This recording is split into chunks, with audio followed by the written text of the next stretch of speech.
It's taken me a couple days to really decompress, man, on all that has happened and everything that we've seen, not just at the Trump rally, but everything we've seen from the average, now fully and completely confirmed Trump deranged, sick and twisted fellow citizens that we have, man. Honestly, I waited to make this video because I didn't want to say anything that I would regret. But here's the thing, man. The behavior that we've seen from the Trump deranged victims of 10 years of 24/7 propaganda, it's depressing, man. There's really no other way to put it. And honestly, more than depressing, it's amazing to watch. You know, watching these people in a lot of ways has been vindicating. You know, they really are everything that we thought they were and more. They are more. They are worse than we thought they were. You know, the people who called you a conspiracy theorist, now some of them really do believe that this was all staged. You know, they believe that Trump did this himself. They think it was some kind of photo op, which really, I think, does tell a kind of a funny part of that story. They're so impressed. You know, the same people that slandered Trump about bone spurs and Vietnam and coward this and coward that, whatever else. They were so impressed by Trump standing up and telling the Secret Service to wait while he rallied the crowd and promised to fight that they think it was fake. I mean, there's no other way to interpret that. But those people are nothing compared to the people who have actually, they've told you that Donald Trump is a danger to democracy. And now they're openly admitting that they're happy that this happened. And they're actually sad that the kid missed. A kid that they can't stop repeating is a Republican. As if somehow it matters how a 20-year-old crazy person registered to vote when they were probably a little younger and a little less crazy, right? We're surrounded by sick, crazy people, man, who have literally convinced themselves that they're the good guys, that they're the protectors of democracy. And it's amazing, man. These people are literally everything that is destroying this country. And they're every single thing. They're certainly everything that they claim to stand against. But honestly, in a lot of ways, it's almost unfair to blame them. They are sick people. And it's just too easy to blame sick people. You have to blame the people that infected them, especially when it's done on purpose.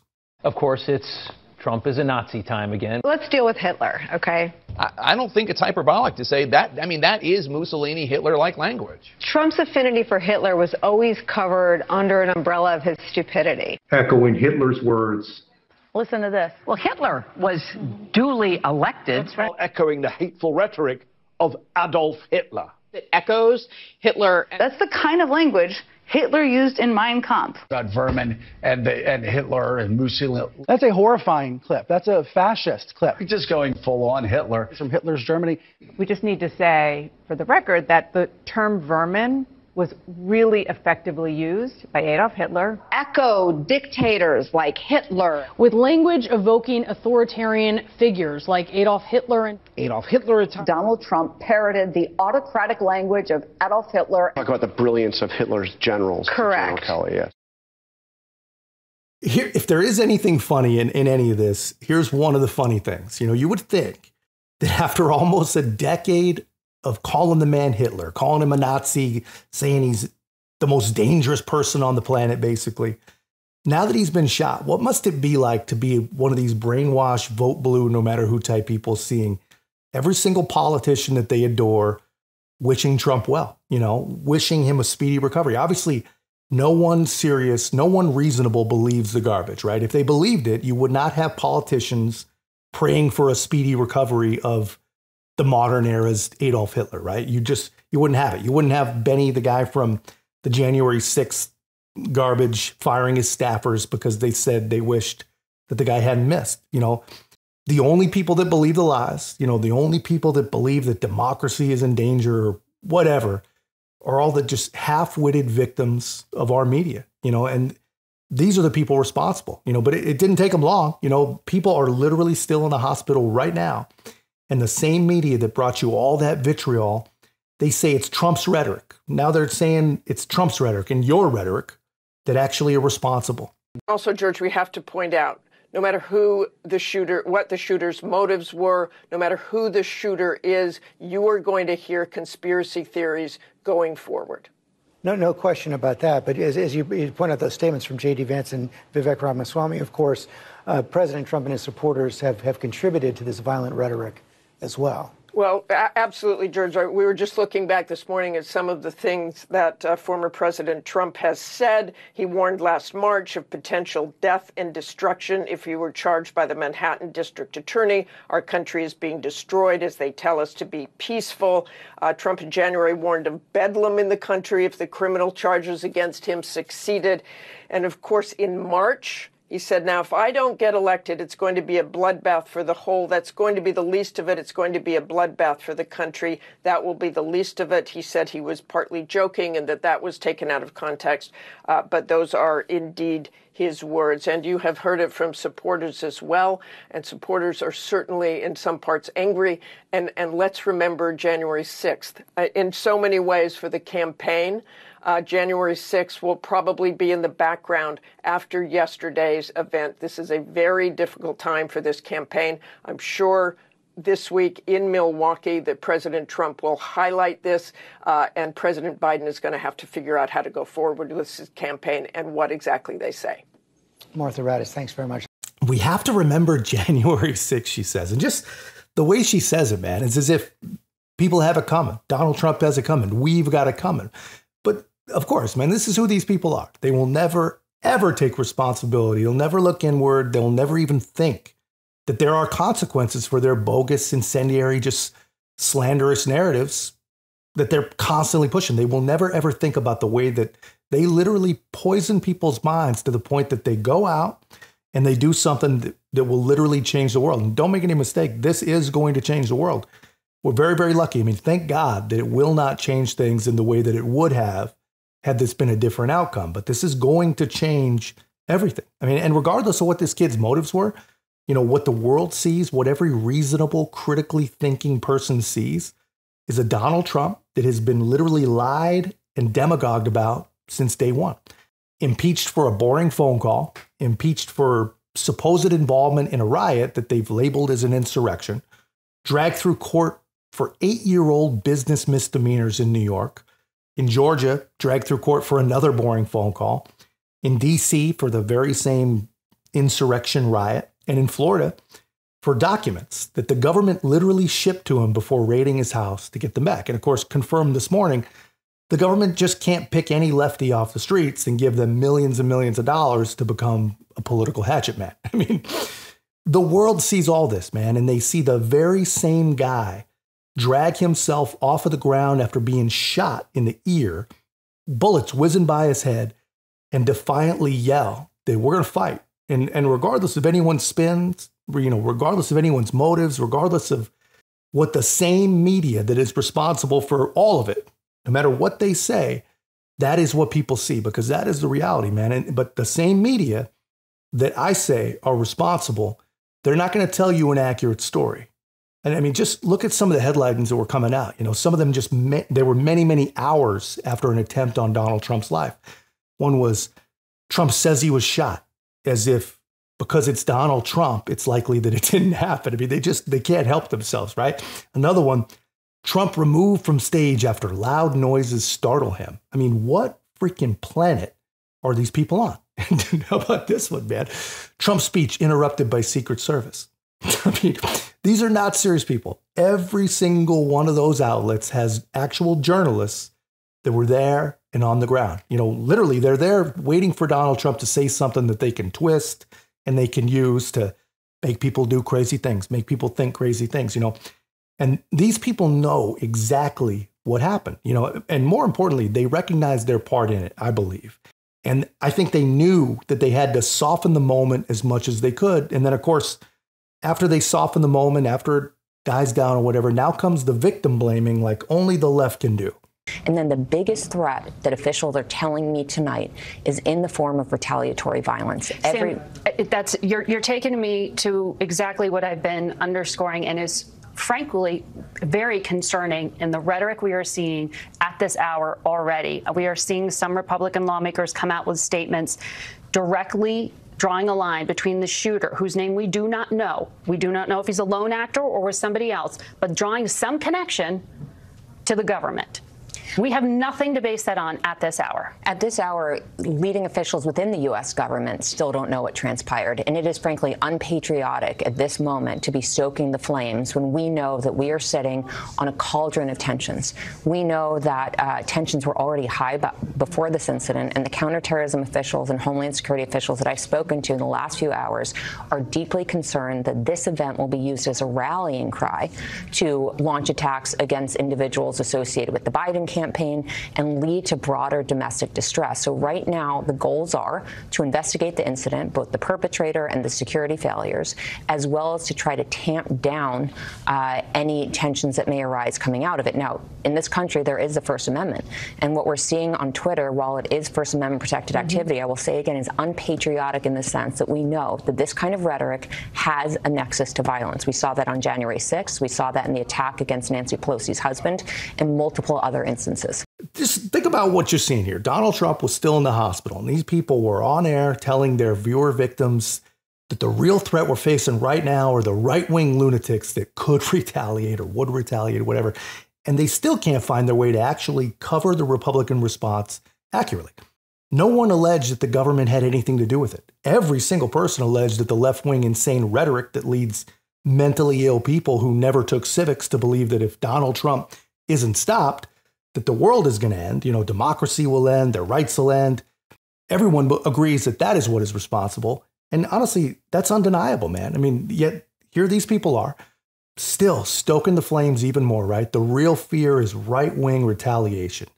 And nowhere do you see that just days before, no one mentions that just days ago, Biden said that he's not going anywhere, he's not leaving the race, and it's time to put Donald Trump in a bullseye. No one wants to talk about that. Now, obviously, you know, the words of one sick old man, you can't blame those, but the 10 years worth of lies and vitriol, I think you can blame that, you know, but instead of covering it like they should, they're covering made up right-wing retaliation fear, right? Honestly, it reminded me of the way they treated violence toward Jewish students. You know, the media and the government, they came out and they couldn't even address it. They were talking about the dangers of Islamophobia. I mean, what?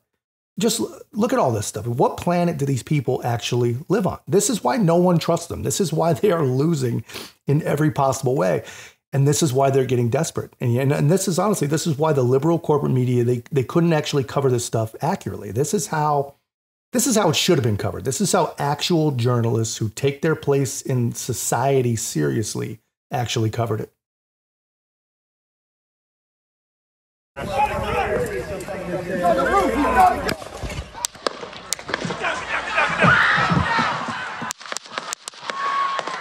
Gunfire erupted at a campaign rally for former President Donald Trump in Butler, Pennsylvania, Saturday. Trump said a bullet struck him in the ear. Here's how the attack unfolded. President Trump was speaking from a stage located here, with Secret Service snipers in position on the roof of a building behind the stage. The suspected gunman was on the roof of another building less than 450 feet away from where Trump was speaking, with a clear line of sight. And look what happened to our country. Moments before the shooting, we can hear nearby spectators saying they see someone with a gun. He's going down! At the same time, while Trump speaks, the Secret Service snipers can be seen facing the gunman's direction.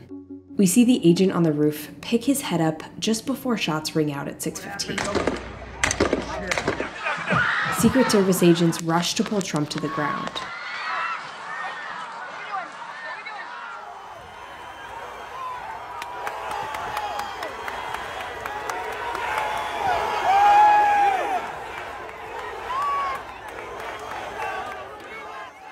As they rush him from the stage, blood can be seen on the bleachers behind where Trump was speaking.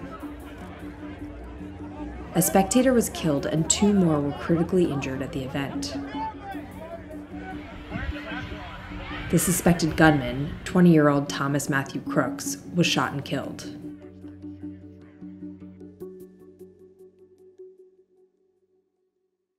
Man, you know, I've watched that maybe 50 times by now, and I am still struck by just how close we came as a nation to who knows what. You know, I'm struck by how special that moment is and how lucky and how blessed Donald Trump and the MAGA movement really is. I mean, just think about the span of time that we've seen. In just a couple weeks, we had a senile and sick-looking Joe Biden calling Donald Trump a sucker and a coward, right? To now, we literally see the man dodging bullets and raising his fist in a moment of defiance and a moment of strength that is literally will live on forever in any accurate history books for the rest of time. For the rest of human history, that will live on. And it should, but this is what the reporting should have been. That is accurate. There's no color commentary. There's no rating extravaganza there. This is what happened. And this is what we know so far. And I don't know why it's so difficult for the rest of these people, man. Why is it so impossible for them to recognize their own culpability, man, in such a moment like this, right? And just use some damn caution, but they can't do it. They cannot do it. And you have to respect the people that are in that machine, people like Scott Jennings on CNN. Most Republicans in the corporate media, they're just pets, man. They are complete and total props, like the fake conservatives on The View, but not Scott Jennings. I mean, this guy, he has a pretty sober understanding. The rhetoric around him over the last few weeks, that if he wins an election, our country will end, our democracy will end, it's the last election we'll ever have. These things have consequences, okay? I don't know what the motivations of this shooter are. I don't know any of the details, but I know the rhetoric around Trump has grown extreme. You mentioned some other violence. You didn't mention the Supreme Court attempted murder of a Supreme Court justice, or the congressional baseball game where Steve Scalise was nearly murdered. One a conservative, the other a Republican. But we have people in this country who are dedicated to telling half the country that if Donald Trump wins an election, the country will end, the Constitution will go away, and so on and so forth. What I want to hear from all elected officials is this kind of hyperbolic extremism has consequences, and it must end.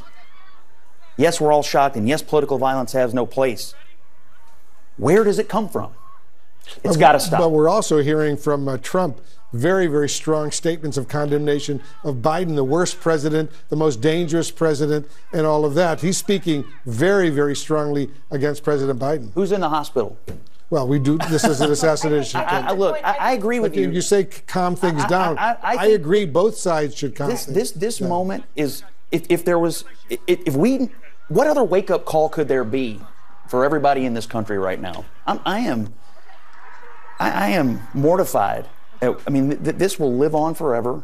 These pictures we're seeing today will be in the history books of our children and our grandchildren. I mean, we're living through a historical moment, and we have to recognize it for what it is, and we have to change.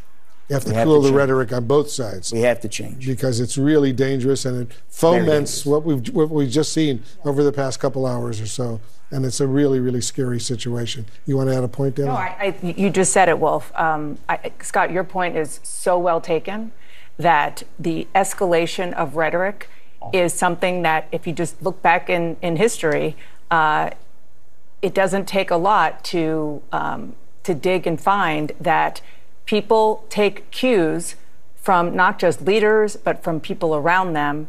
And when violence happens, sometimes things are uncorked, and it is important for leaders across the board, as we are seeing today, to tamp things down. Dana Bash, of all people, saying the point is well taken. I mean, she is equally responsible. I mean, she's been honestly one of the worst. She's platformed the worst of them, at least.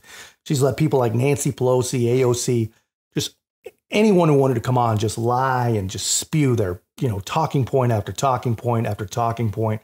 And she doesn't ever push back. If the point was well taken, she would have apologized and she would have shut her mouth. And Wolf Blitzer, I mean, who apparently is still alive. So that's good news, I guess. But Wolf Blitzer, but Donald Trump said that, Biden is dangerous. He's the worst president in history. Yes, that's true. He said those things, and those things are actually true. But when he says those things, he doesn't just spit them out as empty rhetoric. He tells you, he lays out the dangerous economic decisions, dangerous energy policy, dangerous foreign policy that literally stranded Americans and friends in Afghanistan, has the world dangerously close in two places to world war. And he talks about the border and the millions and millions of people that should not be here. That's what he talks about. The left, all they can say is it's the end of democracy, the end of decency, the end of women's rights.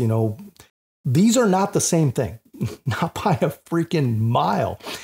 And we see just some of the consequences of the lies, and the consequences, they're violence, man. The consequences are violence and a literal poisoning of the brains and the souls of liberal Americans that trust these people. You know, and some of the things trending on social media, man, were, you know, one job was trending, like you had one job to do. You know, how do you miss was trending. They missed was trending.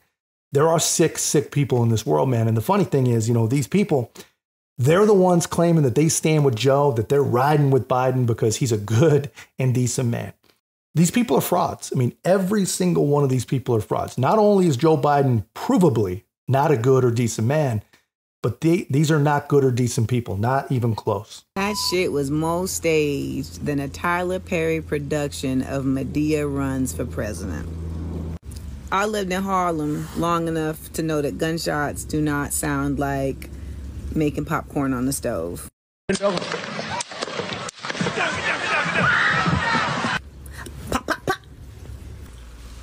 Where'd the blood come from? So in theater, in movies, they have what's called blood pellets. That's just one of them, man. That's just one that was PG enough to show on the channel. But these people are so delusional, so intellectually corrupt that they believe that they're the good guys, you know, that this is fake or this was justified or whatever. I mean, this girl lived through the absolute hell that is Democrat-run Harlem and still comes out a vote blue, no matter who type person. But you're the one at a cult. These are sick people. But I mean, like I said, man, they get their marching orders from somewhere. They did not make themselves sick. Say there was one thing that when I watched the tape, I found odd because of all of the heated rhetoric. And that is that after he was hit, former President Trump got up and said, fight, fight, fight. I think what we're hearing from people is that's not the message that we want to be sending right now. We want to tamp it down. Yeah, I would just know one thing on this. Can you even believe these people, man? I mean, their takeaway was that Donald Trump was inciting violence by chanting right after literally staring death right down the barrel. According to these people, he sent a message that we just shouldn't be sending right now. I mean, honestly, man, even taking days to work through this stuff, you know, trying to be thoughtful, I just cannot honestly believe how stupid these people are. They have to be. I mean, they have to be just the damn dumbest humans that ever lived, you know, to witness such a truly historic moment in the life of our entire country. And then to get on TV and say something that incredibly freaking stupid. I cannot believe it's possible. And the world is watching these people. The world is always watching America. And much of the world, they are absolutely disgusted at what they see. Chris, what's your thoughts this morning? This is the sort of event we've been dreading, and not only if you're a Trump supporter, just anybody who follows American politics has seen how toxic and divisive it has become, and we've all dreaded the resurrection, if you like, of political violence in the US. It's been a thread in their history for centuries, of course, and we all really dreaded this. It's shocking to see it unfold this morning. You know, I think Trump is a divisive figure. I'm not as enamored with him as you are, although I think the world was a stronger, safer place when Trump was president than Joe Biden. But as you've been discussing this morning, the Democrats and all the way to the White House, President Joe Biden himself, they've been demonizing Trump day after day after day. And this has consequences. And I just saw the statement there, the live statement that you went to in the US with Joe Biden offering his comments. And I think what's critical here is what Joe Biden did not say. I thought that was a disgusting statement from the president at such a time of chaos and concern for American democracy. He said nothing to call off the dogs, if you like, off Donald Trump. Nothing to say that we've got to stop being this divisive and not demonize this man. He gave it very, very short shrift, in my view. He should have been absolutely telling people that this is a fair political contest between two political parties who are legitimate and are legitimate contenders. He should have denounced denounced the way that Donald Trump has been demonised by so much of the media and so much of the political debate. But he can't do that because he's been the leading denouncer, if you like. So, look, this is really, really problematic, of course, for the American political system, for the Democrats. And you only had to look at the way that Donald Trump responded, and we're seeing some of those pictures now. Of course, Donald Trump wanted to appear defiant and strong, and good on him for doing that. But let's remember, too, he wanted to signal to his supporters there and to supporters around the country that he was okay, that he was going to walk off the stage. But let's mention those Secret Service agents there, men and women. What they're doing there, and most viewers, I think, would understand this, they are putting themselves between the target and the shooter. They are making sure that if there are subsequent volleys of gunfire, that they will be hit rather than Donald Trump. Now, these Secret Service agents, they'll be registered Democrats, registered Republicans. We don't know their politics, but their job is to protect the candidate, in this case, the former President Donald Trump. And it's just, I think, incredible to see them putting themselves in harm's way to make sure that the world sees what's happening in America, man. The world knows that no matter what voter registration some sick and twisted 20-year-old killer has, no matter what his true motivations are, the world knows what caused this. The world knows where this ends, man. And the world also knows that Joe Biden is just a spineless, debilitated swamp creature that would never, ever call off his dogs. And even if he did, his dogs don't actually listen to him anymore, right? His actual dogs and his liberal dogs. But another point these guys made, the Secret Service truly are heroes, man. You know, there's a lot of Monday morning quarterbacking going on. You know, mistakes were made and people will lose careers. I'm sure having an inexperienced DEI hire as the director probably doesn't help.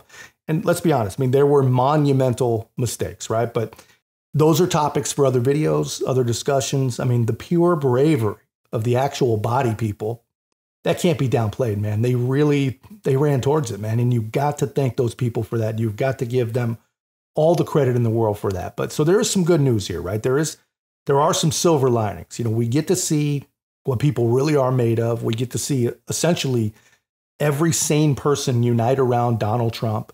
We get to see every sane person, you know, denounce the political violence that we've seen brewing in this country for over a decade now. And here's a great part. We get to see Republicans stand up for what's right, and we get to see how far the left and the media machine really will go. By the way, a registered Republican. Yeah. Do you guys know about that? Yeah. So I don't know who you are, so I'd just like to, before I answer your question, what's your name? Daniel. Daniel, from where? From NBC. And sir, where are you from? Sorry, NJ Burkett with Channel 7. Okay. So you want to talk about the fact the guy may be a Republican, or at least registered the Republican Party, which anybody in this country is free to do. I didn't ask that question, by the way. That's fine, but you did suggest, and you're talking about rhetoric. So are you saying that it's not okay for us to denounce violence? Are you saying that we should wait until we know what's going on? Everybody on the planet knows that you have MSNBC, the New York Times, Rachel Maddow, The View. You have Maxine Waters. Oh, let's get in their faces. You have this going on every day. And you dare to say to us, shouldn't we wait? No, we shouldn't wait. Right now is the time to say that we need to cool things down. We don't have to wait for your permission. We don't have to wait for anybody's permission, regardless of this young man's motivation. What he did was wrong. He tried to assassinate a president of the United States. And you stand there and say, well, maybe I should wait. Maybe it's okay. Are you saying the fact that he was registered to the Republican Party absolves him of everything? Absolves all of the media of all of the coverage they've done for the last 10 years? Absolutely not.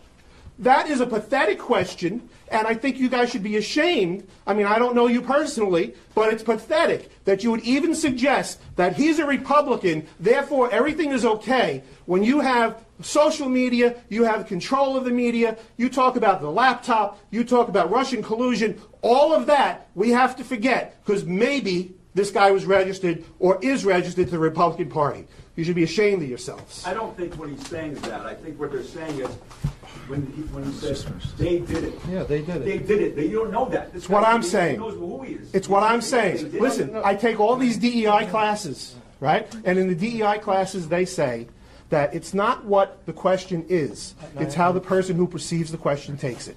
That's how I take it. You may very well. Guys are thinking about the contribution that Donald Trump has played in this. I mean, none of you have spoken about that. What are you suggesting? That he wanted to get shot? He says all the things he says at his rallies. You guys don't hear that all the time? Okay, so I just want to be very clear, okay? Violence has no place in the political process in this nation. No, I understand okay? that, but you're saying that the rhetoric and things that are being said by, anybody else. But what about what it is that Donald Trump says? Do you guys are you guys going to talk about that at all? Yep.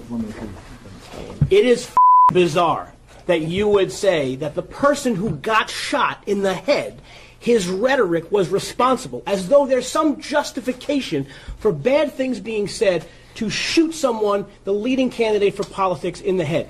That is bizarre. But to the last point that you made, 2011, you had Gabby Giffords, who got shot, tragically.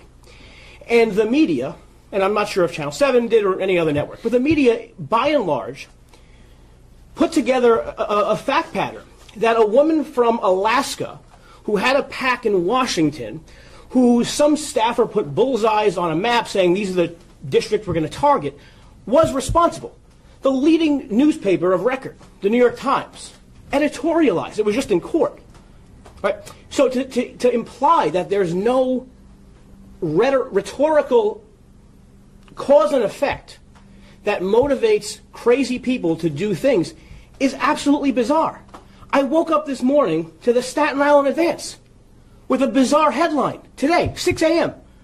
We got to get those Trump MAGA thugs or gangsters. That was today's newspaper of the Staten Island Advance. I don't even have a subscription to cancel anymore.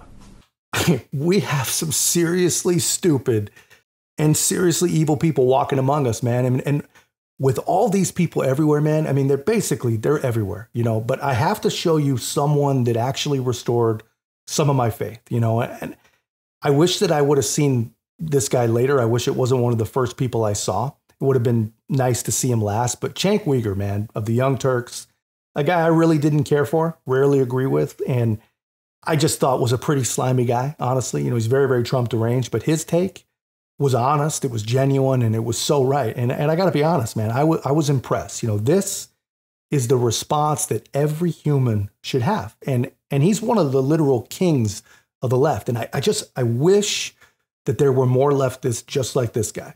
Hey guys, Trump's been shot. Sorry about the messy beginning.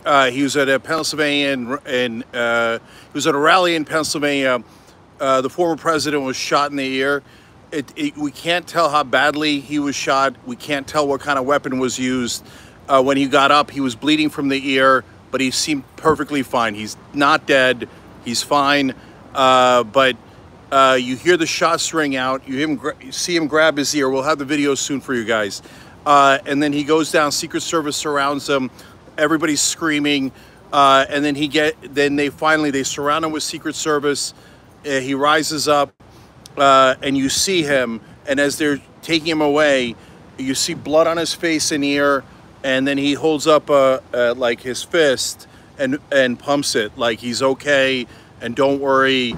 And look, I gotta be, first of all, it's tragic any way you slice it. I don't care what kind of weapon was used. Like, it looks like it was something, like my best guess, and this is just a guess because he was just shot, is that he was it looked like a BB gun or something, but I have no idea. It just happened. Okay, so we'll give you more updates as we go along. But I gotta say, I've called Trump a coward 18 different times, and actually literally more, right? And I've seen him flinch in 18 different ways, and he ran from Vietnam, all that stuff. But this is not the time. He actually looked strong there. Look, our job is to be honest with you guys. So first of all, number one, terrible. Who the hell would shoot anyone, let alone the president, let alone Trump or Biden? It's just such a disastrous, terrible, awful thing, right? We got to get gun control. I know Republicans don't want to hear that right now. But this is crazy, nuts. And if you think you're helping by trying to do violence against Trump or any Republican, you are definitely not helping. And you are definitely not one of us if you do violence. Violence is a surrender. It's an intellectual surrender. It means I can't beat him on my idea, so I have to do violence and try to end him in a different and physical way. It's the worst thing you could imagine. This is what we should have seen from literally every single sane person. I mean, this guy obviously is no fan of Donald Trump. He's certainly no fan of MAGA, but he has genuine concern in his voice. You know, he's genuinely thankful and relieved that Donald Trump is alive. And he was honest. You know, he thought Donald Trump was a coward. And he essentially said that he's never seen something so strong as Donald Trump taking a bullet to the ear and facing the crowd and vowing to fight. And he's absolutely right. And guys, unfortunately, he does not represent the left. I mean, he doesn't even represent his own viewers. I mean, you guys, you should have seen the crazy, insane sickos that left comments on that video. I mean, these people are not well, man. And I have to wonder, you know, if these people that actually profit off of them, you know, the people that literally spin these people up and excite them, did they even know how sick that their team really was? You know, that the left is so sick and so unwell. And now we have proven just how unwell they are. And a lot of us saw it coming. You know, it's been my fear for a very, very long time because the left,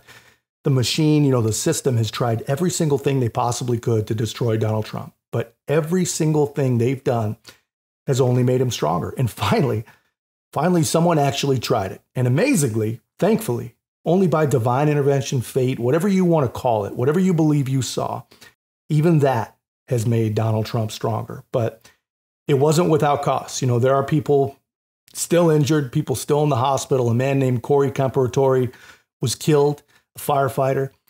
And honestly, I hope that we remember his name just like we do Ashley Babbitt. I know that we will. And if you're anything like me, man, you are more MAGA now than ever. And we have got to win because this is the kind of evil that we're up against. You know, these people, they will not stop until we take every single bit of power away from the left. Everything from the White House all the way down to the school board, man. We have got to finally stop the left, but we've got to do it right. We've got to just take away their jobs, take away their power. But that's just my take, guys. Let me know your thoughts in the comments. If you haven't already, be a part of our growth. Make sure to like, comment, subscribe. Most importantly, share the channel. I'll see you in the next one.